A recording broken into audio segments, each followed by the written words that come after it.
Hello, my name is Matthew Pruitt, and I am an employee at the Columbus Municipal Airport.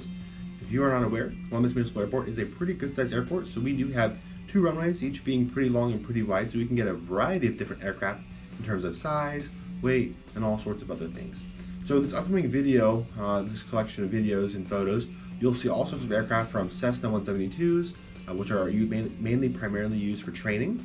You'll see an SR-22, which is a high-performance, high-speed aircraft that's on the smaller side and carries usually 2 to 4 people. You'll also see some jets.